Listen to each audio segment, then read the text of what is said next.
మనం పిలిపిస్తే రావాలి కదా.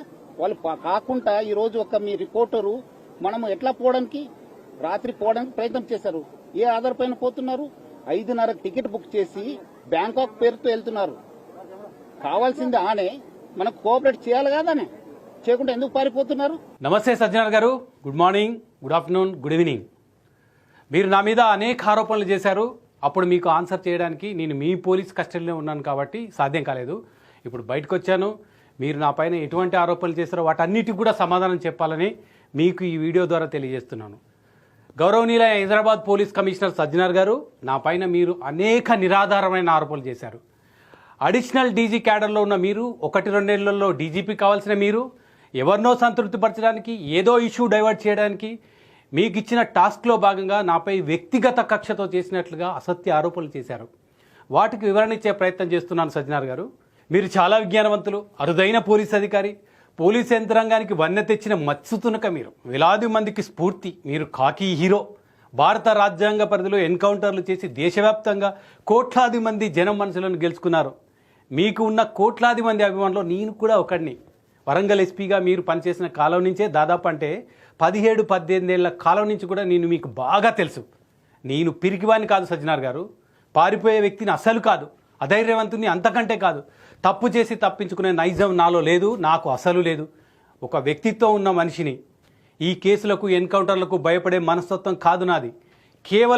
కేవలం బలహీన వర్గాలను మాత్రమే టార్గెట్గా చేసుకొని రాజ్యాంగ పరిధిలో మీరు వేసే ఆటవిక శిక్షలను ప్రశ్నించలేని నిస్సహాయులుగా మిగిలిన లక్షలాది మందిలో నేను మాత్రం ఒకడిని కాదు సజ్జనార్ గారు. ఎన్టీవీపై మీరు మోపిన కేసుకు సంబంధించి దొంతు రమేష్ అనే నాకు మీరు అంటే మీ టీం నోటీస్ ఇచ్చారా? ఇస్తే ఎప్పుడు ఇచ్చారు? నోటీస్ వ్యక్తిగతంగా నాకు కానీ, నా ఆఫీస్లో కానీ, నా ఇంట్లో కానీ నోటీస్ ఇచ్చినట్టు రుజువు చూపించగలరా? కావాల్సింది నోటీస్ ఇస్తాను, రావాలి. కనీసం నాకు మౌఖికంగా సీసీఎస్ ఆఫీస్కి రమ్మని చెప్పారా? ఎఫ్ఐఆర్లో నా పేరుందా? సీఈఓకు నోటీస్ ఇవ్వడానికి మీ సీసీఎస్ టీం 2 సార్లు ఎన్టీవీ ఆఫీస్కి వచ్చినప్పుడు స్వయంగా నేనే దగ్గరుండి సీఈఓ దగ్గరికి తీసుకెళ్లి సీఈఓకు నోటీస్ ఇప్పించాను. నన్ను అరెస్ట్ చేసిన 13 మధ్యాహ్నం 12:30 గంటల ప్రాంతంలో సీసీఎస్ టీం రిసెప్షన్లో కూర్చుంటే వాళ్ళకు దగ్గరగా వెళ్ళి పలకరించి ఏం కావాలని అడిగాను. సీఈఓకు నోటీస్ ఇవ్వాలనంటే 3rd ఫ్లోర్కు తీసుకెళ్లి ఇప్పించాను. ఈ అంశానికి సంబంధించిన వీడియోలు నా దగ్గర రుజువులు ఉన్నాయి. అలాగే మీ ఇన్వెస్టిగేషన్ ఆఫీసర్ గురు రాఘవేంద్ర గారు 12 రాత్రి 7 గంటల ప్రాంతంలో ఎన్టీవీ కార్యాలయానికి వచ్చినప్పుడు ఆయనను కలిశాను. ఆఫీస్లో యాంకర్ దేవి గారి స్టేట్మెంట్ రికార్డ్ చేసే క్రమంలో సీసీఎస్ టీం పక్కనే ఉన్నాను. కనీసం నా స్టేట్మెంట్ రికార్డ్ చేయడం కోసం కానీ, నోటీస్ ఇవ్వడం కానీ మీ టీం ఏ మాత్రం ప్రయత్నించలేదు. నన్ను మీరు అరెస్ట్ చేసిన జనవరి 13న ఉదయం 1 గంట ప్రాంతంలో ఇన్వెస్టిగేషన్ ఆఫీసర్ గురు రాఘవేంద్ర గారు ఎన్టీవీ ఆఫీస్ దగ్గరకు వస్తే ఆ వాహనంలో ఉండగా నేనే దగ్గరకు వెళ్ళి పలకరించి టీ తాగి వెళ్ళాలని కూడా ఆఫీస్లోకి ఆహ్వానించాను.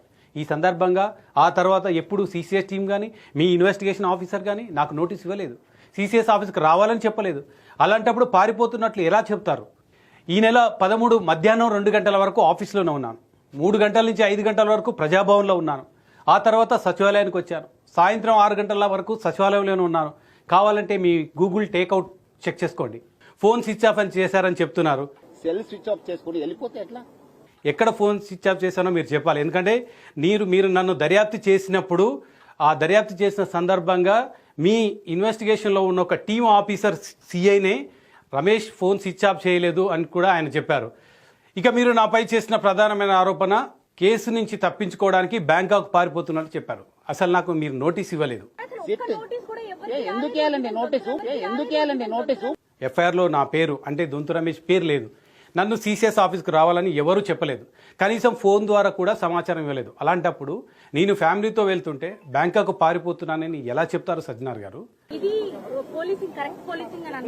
అంటే వాళ్ళు ఎందుకు కావాల్సిన వాళ్ళు కాదా? మనం పిలిపిస్తే రావాలి కదా. వాళ్ళు కాకుండా ఈ రోజు ఒక మీ రిపోర్టరు మనం ఎట్లా పోవడానికి రాత్రి పోవడానికి ప్రయత్నం చేశారు. ఏ ఆధార్ పైన పోతున్నారు? నేనేమైనా నీరవ్ మోడీనా లేదంటే విజయమాల్యానా? 1000 కోట్ల ప్రజాధనం దోచుకొని బ్యాంకులకు ఎగనామం పెట్టిన నిందితున్నా నేను విదేశాలకు పారిపోవడానికి? కేవలం నాకు వ్యక్తిగతంగా హోదాపరంగా సంబంధం లేని ఒక వార్తా కథనానికి సంబంధించి నమోదైన కేసులో కనీసం మీ నుంచి నోటీస్ అందలేదు, ఫోన్ సమాచారం కూడా ఇవ్వలేదు.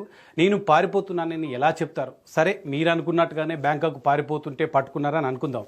మీరు చాలా విజ్ఞానవంతులు, అరుదైన మచ్చుతునుక లాంటి పోలీస్ ఆఫీసర్ కదా. ఇన్పుట్ ఎడిటర్గా వార్తా ప్రసారంలో నా బాధ్యత ఏ మేరకు ఉంటుంది? ఎలక్ట్రానిక్ మీడియా ప్రోటోకాల్ తెలిసి ఉంటే మీకే అర్థమవుతుంది కదా సార్. ఇది తెలుసుకోలేంత నిపుణులు కాదని నేను ఊహించలేను. నా పేరు ఎఫ్ఐఆర్లో లేనప్పుడు, నాకు నోటీస్ లేనప్పుడు నేను విదేశీ ప్రయాణం చేయడం ఏ విధంగా నేరం అవుతుంది మీరు చెప్పాలి. ఎలా పారిపోవడం అవుతుందో కూడా మీరే చెప్పాలి సజ్జనార్ గారు. ఇవన్నీ అడిగితే మీరు మరో అక్రమ కేసు నా పైన బనాయించే స్వేచ్ఛ మీకు ఉండొచ్చు. అయినా నేను దానికి భయపడను. వాస్తవానికి సంక్రాంతికి ఫ్యామిలీతో ఊరు వెళ్ళాలనుకున్నాను.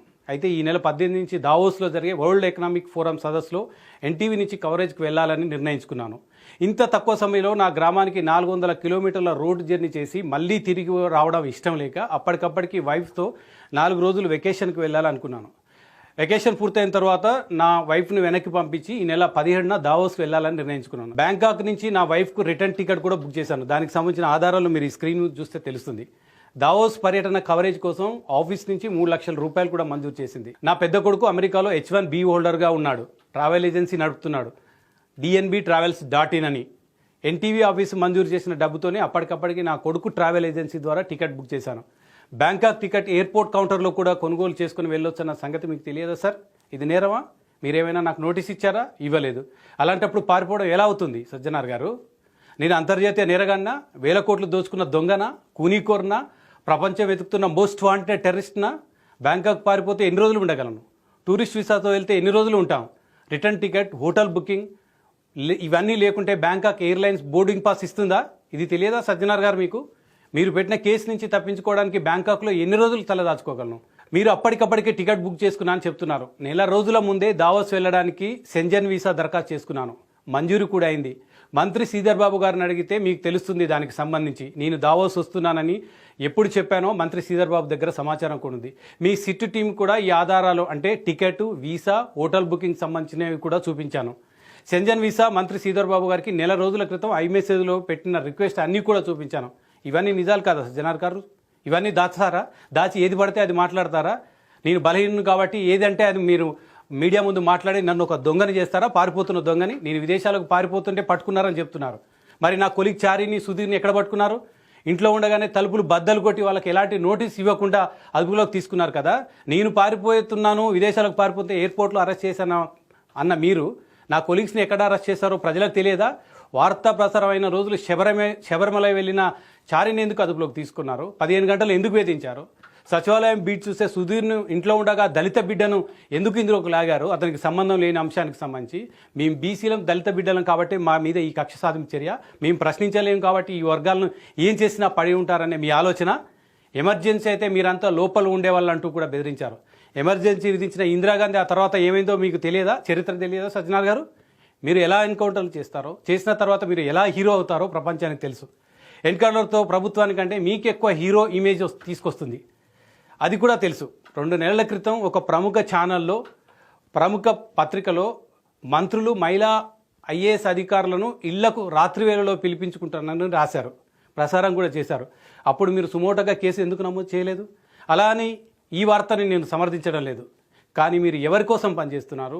రకుల్ ప్రీత్ సింగ్ గారిని అవమానించినప్పుడు, రకుల్ రావు అని రాగాలు పలికినప్పుడు మీరు సిపిగానే ఉన్నారు. ఏం చేశారు? సమంత గారిని అవమానించినప్పుడు ఏం చేశారు? ఎన్కౌంటర్ చేశారా? కేసు పెట్టారా? మీరు ప్రతిష్టాత్మకంగా చేపట్టిన 1000 కోట్ల రూపాయల మల్టీలెవెల్ మార్కెటింగ్ వరంగల్ ఎస్పీగా ఉన్నప్పుడు దర్యాప్తు చేశారు. ఇంకో మల్టీలెవెల్ మార్కెటింగ్ కేసు గోల్డ్ క్వెస్ట్ను కూడా దర్యాప్తు చేశారు. అనేక మంది ప్రముఖులను పిలిపించారు, సెలబ్రిటీలను పిలిపించారు. ఈ కేసులు మధ్యలో ఎందుకు ఆగిపోయాయని మేము ప్రశ్నించామా? ఎందుకు కొట్టుకుపోయాయో మీరు చెప్తారా? ఇప్పుడు బెట్టింగ్ యాప్లకు సంబంధించిన కేసు కూడా దర్యాప్తు చేస్తున్నారు. ఇవి కూడా మధ్యలో ఆగిపోవనే గ్యారంటీ కూడా లేదు. వైట్ కాలర్స్ క్రైమ్పై మీరు ఎంత వేగంగా దర్యాప్తు చేస్తారో అంత వేగంగా కూడా కేసులు ముందు కదలవన్న సంగతి చరిత్రను అడిగితే తెలుస్తుంది సజ్జనార్ గారు. మీరు ఇంత పెద్ద పోలీస్ ఆఫీసర్గా ఉన్న మీరు నా కుటుంబ ప్రైవసీని కూడా దెబ్బతీశారు కదా. నేను తప్పు చేస్తే, నేను దోషిగా ఉంటే, నన్ను దోషిగా మీరు నిలబెట్టాలనుకుంటే నేను మాత్రమే బాధ్యుని. కానీ మీరు నా అరెస్ట్ స్టేట్మెంట్లో నా ఇల్లు, చిరునామా, ఫ్లాట్ నెంబర్తో సహా మొత్తం ట్వీట్ చేసి నా కుటుంబ ప్రైవసీ దెబ్బతీశారు కదా. ఇది మీకు న్యాయమేనా? మీలాంటి అరుదైన ఆఫీసర్కి ఇది తగునా? ఇవన్నీ ప్రశ్నిస్తున్నానని మరో కేసు బనాయించకండి సార్. అసలే మేము బలహీన వర్గాలం, నోరు మెదపలేం, దళిత బిడ్డలం, గొంతెత్తలేం. ఇంకా మీరు ముందుకెళ్ళి మీ అరుదైన శైలిలో మహిళా ఐఏఎస్ అధికారుల వార్త కేసుకు సంబంధించిన దర్యాప్తులో భాగంగా దొంతు రమేష్ రాసిన పెన్ను ఎక్కడ, ఇంకు ఎక్కడ కొనుగోలు చేశాడు, ఏ పంజాగుట్ట చౌరస్తాలోని బుక్ స్టాల్కు తీసుకెళ్లి సీన్ రీకన్స్ట్రక్షన్ పేరుతో ఎన్కౌంటర్ చేయకండి సార్. మేము బలైన వర్గాలం, దళితులం. మీ అందరితో మాట్లాడేవాడు, మీ అందరు కూడా లోపల ఉండేవాళ్ళు. సో అది అర్థం చేసుకోవాలి. చట్టం తను పని చేస్తుంది. డెఫినెట్లీ చట్ట భాగంగా ఏమైనా మనం డెఫినెట్లీ పోతాను, మనము అక్కడ సెర్చ్ చేస్తాను, కావాల్సిన వాళ్ళు అరెస్ట్ చేస్తాను. మీరు నాపై మోపిన అక్రమ కేసుకు సంబంధించిన రిమాండ్ ఇవ్వడానికి గౌరవ న్యాయమూర్తి గారు కూడా తిరస్కరించారు. చట్టం న్యాయం నా పక్షాన ఉంది కాబట్టి నేను బయట ఉన్నాను, లేకపోతే మీరు అనుకున్నట్లుగానే మీరు భావించినట్లుగానే జైల్లో ఉండాల్సి వచ్చేది. గౌరవ న్యాయమూర్తి గారు ఆదేశాల ప్రకారం ఈ కేసులో మీకు విచారణకు సహకరించడానికి సిద్ధంగా ఉన్నాను. ఈ కేసును మీరు ఎంతవరకు లోతుగా నిజాయితీగా దర్యాప్తు చేస్తే అంతే నిజాయితీగా మీకు సహకరిస్తాను. మీలాంటి పెద్ద ఆఫీసర్లు నాలాంటి చిన్నవాడిపైన ఆధారాలు లేకుండా ఆరోపణలు చేస్తే నేను అయితే పలచబడిపోను సార్. సజ్జనర్ గారు ఇది గుర్తుంచుకోండి. ఇది మీకు కౌంటర్ కాదు, వివరణ. ఎందుకంటే సోషల్ మీడియాలో విస్తృతంగా నేనేదో బ్యాంకాక్ పారిపోతున్నట్లు, అసలు దేశం విడిచి పారిపోతున్నట్టు, నా భార్యతో సహా వెళ్తున్నాను సార్. నేను ఎవరితో వెళ్ళడం లేదు. బ్యాంకాక్లో కూడా టూరిస్ట్ ప్లేస్లు ఉంటాయి. భార్యతో వెళ్తే కూడా బ్యాంకాక్ పోవడం తప్పు. అక్కడ మొత్తం బ్యాంకాక్లోనే స్థిరపడేంత ఆర్థిక స్తోమత కూడా నాకు లేదు అన్ని రోజులు ఉండడానికి. అయినా ఏ వీసా లేకుండా కేవలం టూరిస్ట్ వీసాతో బ్యాంకాక్లో ఎన్ని రోజులు ఉండగలను సార్? అయినా నేనేమైనా ఏ కేసు, మీరు పెట్టిన కేసుకు సంబంధించి ఏమైనా వేల కోట్ల రూపాయల స్కామ్ చేశానా, లేకపోతే హత్య చేశానా, ఇంకేదైనా చేశానా? ఎందుకు బ్యాంకాక్ పారిపోతున్నానని చెప్తారు?